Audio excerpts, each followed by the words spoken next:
يا سادة يا كرام، صلوا على حبيبنا محمد وقولوا يا لطيف لطف على الزمان اللي قل فيه الحنان وكتر فيه النسيان.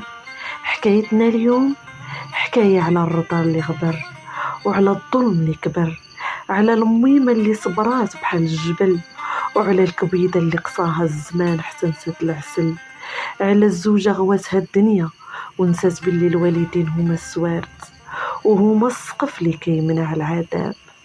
رخيو ودنيكم وحلوا قلوبكم، حكاية بدات بضحكة وتقادات بدمعة، وبين ليلة الشتا والبرد ضاع العهد.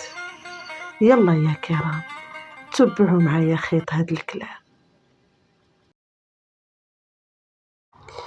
في واحد الزمان قديم، في واحد الدوار بعيد ما بين الجبال والخضورة، كانت كتعيش لاله مينا. لاله مينا كانت هي بركة الدوار، وجهها منور بذكر الله ويديها ديما عامرين بالخير. كبرات ولدها دريس بدم جوفها بعد ما مات باه وخلاها مازال شابة. حرثت عليه الأرض ورعات الغنم وصبرت على الجوع باش يشبع هو، حتى كبر ورجع راجل كيشق الصخر. دريس اللي كان كيبغي مو بزاف قرر يتزوج ويختار زهور بنت من الدوار اللي حداهم. كان دايما كيقول باللي راها كتشبه الحوريات في الزين، ولكن قلبها كان قاصح بحال الصم. لاله مينا فرحات وقالت جبت اللي غتونسني وتخلف ليا ولدي. ما عرفاتش باللي هاد الزواج هو بداية العذاب ديالها. غير داز السيمانه الاولى وداك الزين اللي كان كيشعل بحال الشمعة بدا كيطفى ويخرج منه دخان الكحل. زهور اللي كانت في العرس كتحني راسها بالحشمه تبدلات حتى المشيه ديالها، ولات كتحط رجليها في الارض ولات كتقول انا لاله هاد الدار. في واحد الصباح لاله مينا ناضت كالعاده ديالتها مع الفجر، عجنات الخبز وطيباتو وجدات الصينيه ديال اتاي بالشيبه والرزه ديالتها. كانت كتسنى ولدها وزوجته يفيقوا باش يبداو نهارهم بالخير. فاش خرجت سهور من بيتها ملامحها كانت قاصحه، شافت في لاله مينا بواحد الشوفه ناقصه. لاله مينا بابتسامتها المعهوده قالت ليها صباح الخير يا بنتي، ها الفطور واجد جلسي ترتاحي. زهور ما جاوبتهاش، مشات نيشان لوسط الدار وبدات كتمسح الغبره بواحد الجهد بحال الا بغات تخرج لاله مينا من هذاك الغبار. بدات كتبرقم بالهضره وكتقول يا خاطر ولات كتخنقني، وهاد ريحه الشيبه كتدوخني، يا وهاد الماعن كيعيفوني. لاله مينا مسكينه بقات غير كتشوف، ما فهمت والو. سكتات وقالت في خاطرها يمكن غير الوحم ولا غير غيرة الصغر. ولكن الواقعة زادت منين دخل دريس من الخدمة.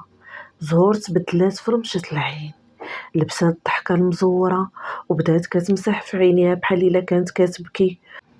ودريس تخلع هو يسولها مالك، هي بدات كتمسح وكتنين لا والو سيدي دريس، غير امك الله يهديها من الصباح وهي كتعاير في دارنا وكتقول لي بلي انا ما صالحه لوالو وعجيني خايب وشغلي ناقص. انا صبرت على قبل وجهك ولكن القلب راه طاب السي دريس. دريس اللي كان كيشوف امو مثال الحنان بدا الشك كيدخل لقلبه. زهور ما حبساتش هنا، ولات في الكوزينه كتدفع على لامينه بكتافها وهي دايزه وتخلي ليها الماعون موسخ وكتقول ليها انتي ما عندك ما يدار، شقي شويه بعدا باش يتحركوا دوك العظيمات. ولاله مينا بقلبها الكبير كانت كتغسل الماعون ودموعها نازلين وسط الصابون، ما كانش كتبغي تشكل ولدها باش ما تخرجش ليه على حياته.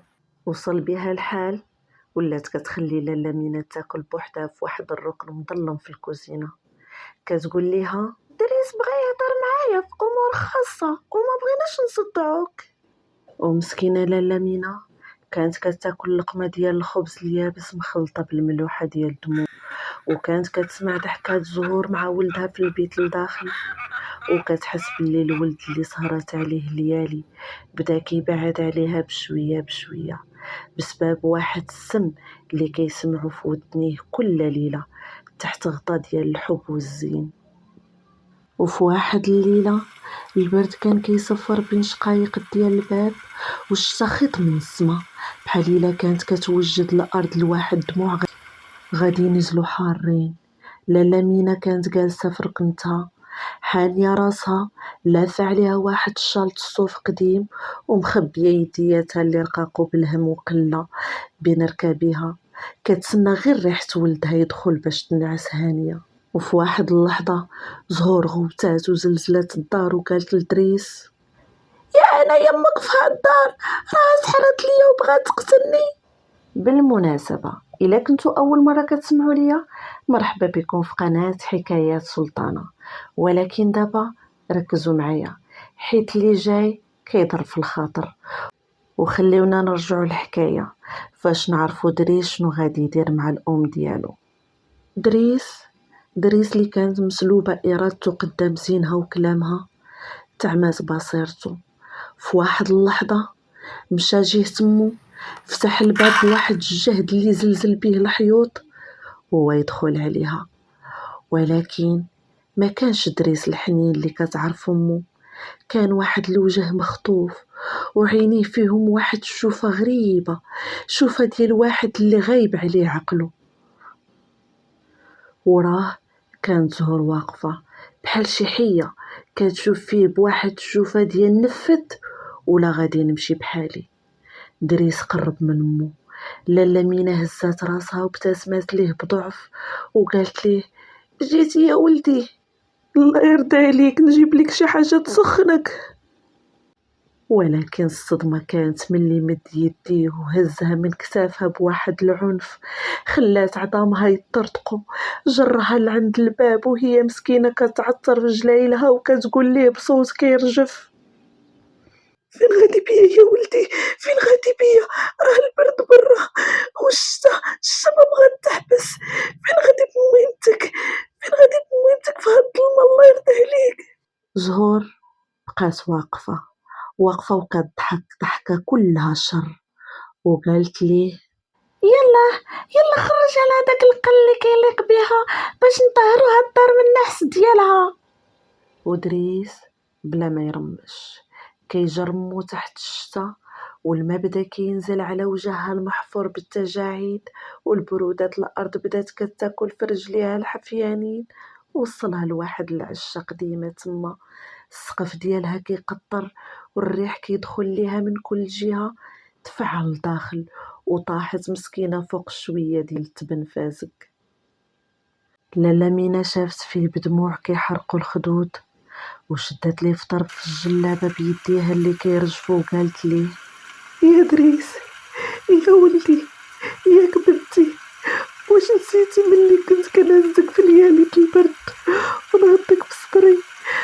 واش نسيتي ملي كنت كنجوع فاش تجمع انت؟ يا ولدي يا ولدي، هاد الشتا غادي تقتلني وهاد البرد غادي ياكل عظامي، غير خليني في الركنه ديال الكوزينه، ما غاديش تسمع صوتي وما غاديش تشوف وجهي، غير ما تلوحنيش لهاد الخلع ولدي. دريس قلبو كان تسيج بالحجر، نطر يدو من يد امو وسد الباب العشة وخلى امو لداخل وسمعها كتغوت غوته مكتومه: وادريس وولدي، الله يهديك، الله يهديك، رجع للدار، سد الباب وجلس قدام العافية اللي كانت شاعلة في الكانون.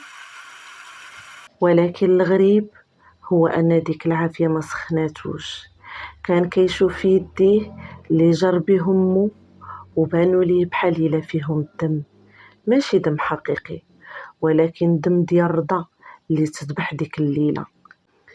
في ديك العشة لاله مينا كانت كتكمش في راسها، كتحاول تدفي راسها بأنفاس ضعيفة وكتشوف البرق كيضرب، وكل برقة كانت كتبين ليها خيال ولدها وهو كيبعد، وكل قطرة الشتا كانت كتنزل على السقف المهروس كانت كتنزل نيشان على قلبها المكسور. لاله مينا بكات بالدموع حارين وقالت ليه: يا ولدي، يا ولدي، هذه هي اللي هزيتك فيها وفرحت بيك. يا ولدي، الدنيا دوارة. ولكن هو منين سد الباب العشا رجع عند مراتو. ولاله مينا شهور دوزات في ديك العشا، وزهور كانت كتعطيها الماكلة اللي بقات في القصرية ديال الطين اللي كانت مهبسة بحال إلا كتعطي شي حيوان. لاله مينا ضعافت، كتافها طاحوا وعينيها غرقوا، ولكن لسانها ديما كان كيقول: الله يهديك ولدي، الله يهديك. واحد النهار ولد دريس صغير كان كيشوف امو هي كتعطي لجداتو ماكله في ديك القصريه المهرسه. الدري هز واحد الطرف من الطين كان طايح وبدا كيصايب حتى هو قصريه. شافو دريس هو يسولو شنو كيدير، هو يجاوبو الولد بكل براءه: كنقاد هاد القصريه باش ملي تكبر نتا وماما نعطيكم تاكلوا فيها بحال جده. دريس عاد استوعب شنو دار، هو ينوض وبدا كيجري ويجري ورجليه كيضربوا في الارض وقلبو كيسبقو لديك العشا. هو يدفع الباب المهدوم بصدرو، هو يدخل بحال الهبيل تما. لقى مولا مينا كان طايحه فوق داك التبن الفاسد ووجهها بيض بحال الثلج، وشعرها اللي غطاه الشيب كان ملموم عليه التراب. دريس ترمى عليها، هز راسها وحطو على صدرو وبدا كيغوت بصوت كيزلزل الجبال: أمي، أمي مينا، فيقي يا الميمة، أنا جيت، أنا غنرجعك للدار، غنحطك فوق راسي، غنمسح ليك رجليك بدموعي، غير حلي عينيك وشوفي فيا. لاله مينا حلات عينيها بواحد الثقل كبير، كانت النظرة ديالها غايبة بحال إلا بدات كتشوف عالم آخر.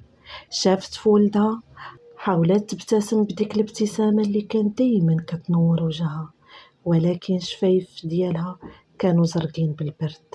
مدات يديها الرقيقة اللي بقات غير عظم وجلد وبدات كتحسس في وجه ولدها بحال إلا بغات تحفظ الملامح ديالو لآخر مرة. ودريس بدا كيبوس يديها وكيطلب منها السماحة وكيقول: سمحي لي يا الميمة، راني كنت عمى، راني ظلمتك، راني بعت الجنة بجهنم، سمحي لي يا الميمة. لاله مينا بقات كتشوف فيه بواحد الحنان اللي كيدوب الحجر، وقالت ليه بواحد الصوت حنين: يا ولدي، يا ولدي، الموت حضرات وما بقى وقت العتاب. انا مسامحك دنيا واخره، مسامحك حيت انت طرف من كبدتي. ولكن يا ولدي، خايفه خايفه عليك من دقة الزمان، خايفه عليك من دعوة الظلم اللي يقدر ربي يستجبها بلا ما ندعيها انا. تهلا في وليداتك، كنترجى الله ما يشوفكش اللي شفتو انا. وفي ديك اللحظة يديها اللي كانت شادة فيها إدريس بدات كترخى بشوية بشوية، وعينيها اللي كانت فيهم واحد البريق حزين بداو كيغيبوا. لاله مينا نطقت الشهادة بكل سهولة وخرجت روحها لبارئها وهي شادة في يد ولدها اللي غدر بيها. دريس بقى هازها ومعنقها وما بغاش يطلق منها، كان كيشم ريحتها اللي ولات كلها ريحة المسك، وحس باللي الأرض خوات من تحته وباللي البركة طارت من دارو. وزهور كانت واقفة في الباب العشا كتشوف المنظر وهي كترعد، ما قدراش تقرب حيت حسات باللي داك الموت كانت هي سببه. دريس وقف وهز مو بين يديه بحال شي درية صغيرة وخرج بها تحت الشتا اللي كانت مازال كتصب، ولكن هاد المرة الشتا كانت بحال إلا كتغسل الذنوب وكتودع ولية من أولياء الله. دفنها في جنان الدار اللي كانت كتبغي، وبقى جالس حدا قبرها يومين بلا ماكلة وبلا شراب، كيهضر مع التراب وكيقول: يا الميمة، واش كاين شي سماح؟ لما ذبح رضا والديه بيديه. وهذه يا السامعين الكرام هي نهاية قصة لاله مينا. وزهور فاش كبروا ولادها جراو عليها وولات كطلب في الزناقي بديك القصرية المهرسة اللي كانت كتعطي فيها الماكلة لاله مينا، حيت اللي زرع الشوك ما يحصد غير الجراح. والرضا يا خوتي هو ساروت الجنة، وضياعه هو الخسران المبين.